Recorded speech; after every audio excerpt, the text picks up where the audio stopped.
of City Hall, where the mayor works.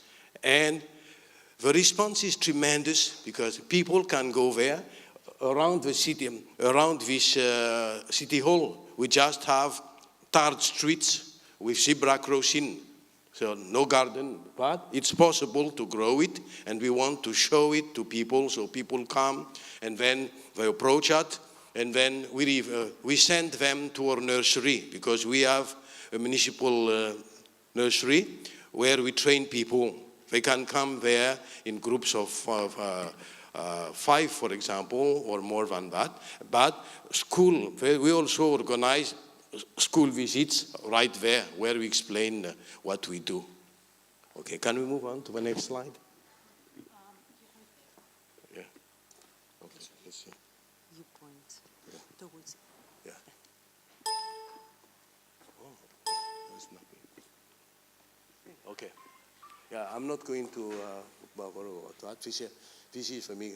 This is about the situation. I'll just choose it. These are the different. We partner with Île-de-France and another NGO called EMV. Okay. What is all now? This is we want to promote the production of vegetables, making the best use of available space, no matter how small, and with new methods to support vulnerable groups. What is the new method? The new method is the use of rice bags that we use.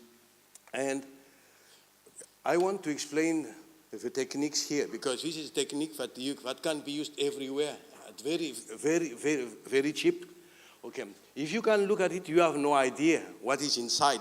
Maybe you just think that it is compost, but what makes it steady and also to reduce the amount of more water that we use, let me show it here. For example, like 30 centimeters from the ground, we just fill it with compost and earth. And then, after the 30 centimeters, we use a gutter pipe in the middle, and we fill the gutter pipe with gravel, with small stones. And then we fill with compost and earth again, and we remove the gutter pipe. So we have a column of gravel that keeps it steady, but also the purpose is to reduce the amount of water. Because if you just, without the amount of gravel, if you just pour water, the water will just move to the bottom. But with a column of gravel, we take a bottle, not a small one like this, but 1.5 liter. We cut it into 2. We put it at the top of a gravel, and then we pour the water into a bottle, and it trickles down very slowly without damaging all the plants. And one rice bag like this can carry up to 40 plants. Let's move on. Okay. Another container that we use, all the materials that we use are recycled materials. The first example was the rice bag, but these are boxes that we retrieve from different parts, and we assemble them to make, for example, at the beginning, we use it for example, to test the quality of a compost, and then you use it again for different plants. Okay, and look at the result. We do not use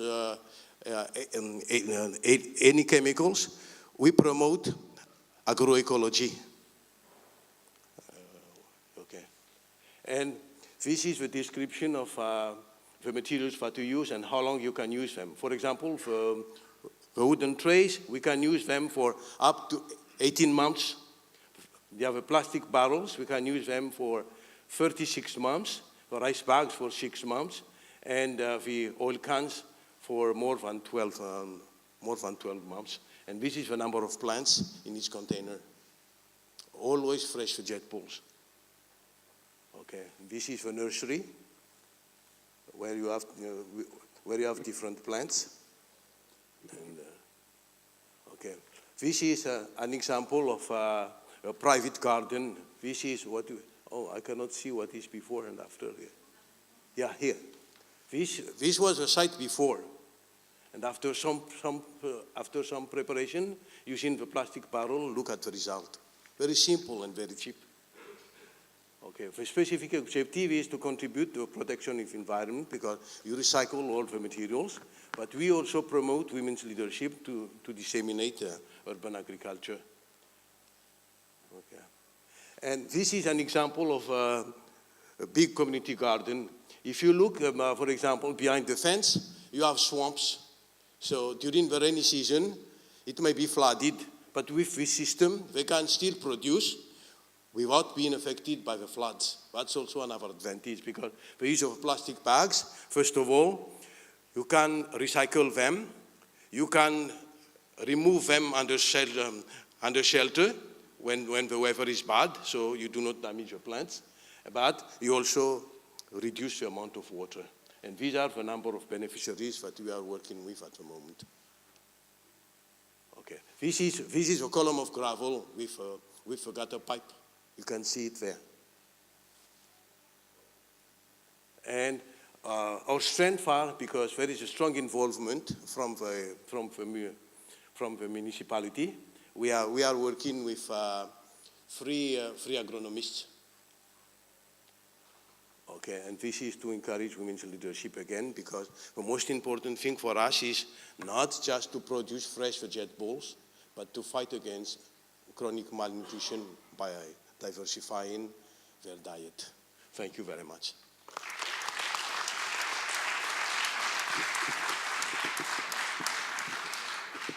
Thank you, Olivier. And now, with those presentations, we come to the awards for 2018.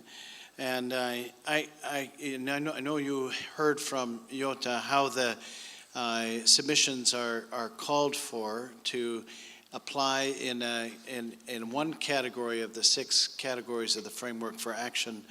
But among the criteria, cities are asked to discuss how the practice or the policy relates to other categories as well.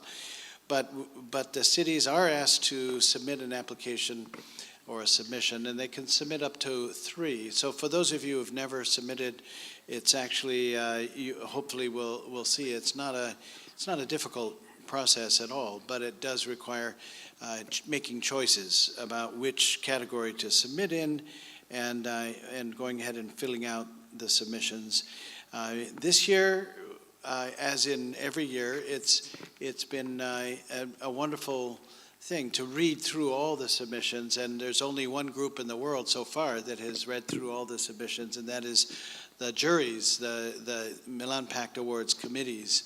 And we are talking about how to make these submissions more public over the coming years, and again, you'll hear more about that tomorrow.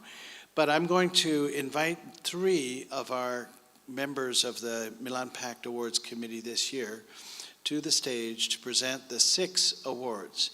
And these 3 are Bettina Scheckel and Valentina from Cariplo Foundation, and also Laina Sopara, Valentina Amoroso, from, and please all come up here to the stage. Yeah.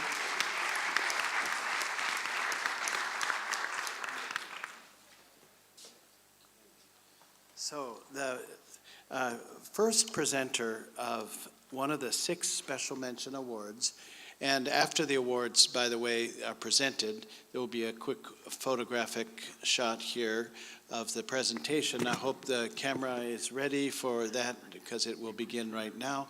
And they will then take a seat starting at the end of the stage and remain here for the rest of the ceremony, because then we will have the highest awards presented and an opportunity to see presentations from all of them, as you saw presentations just now from Toronto and Antananarivo.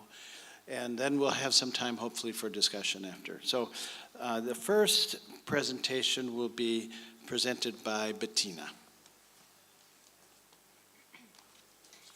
Thank you very much. Thank you very much also to MUFPP to invite me to be on the evaluation panel this year. It's been a great pleasure, and it's with equally great pleasure that I announce this year's Special Mention Awards in Governance today to go to the city of Gwangju in South Korea for their amazing efforts in the local farming production capacities they've been investing in to start making a change in the food system around the city for the future.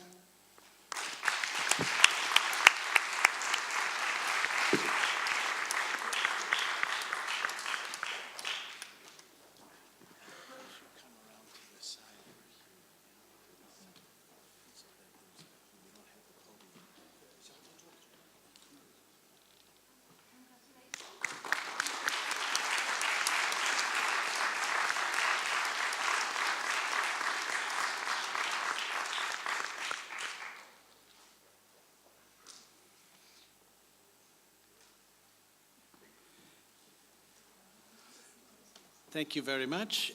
And the next presenter will be Linus. Here, Linus Opara. Thank you. The city winning the Special Mention Award for Sustainable Diets and Nutrition was recognized in 2015 as a UNESCO Creative City of Gastronomy. The winning city for this Special Mention Award for Sustainable Diets and Nutrition in 2018 is the city of Parma in northern Italy.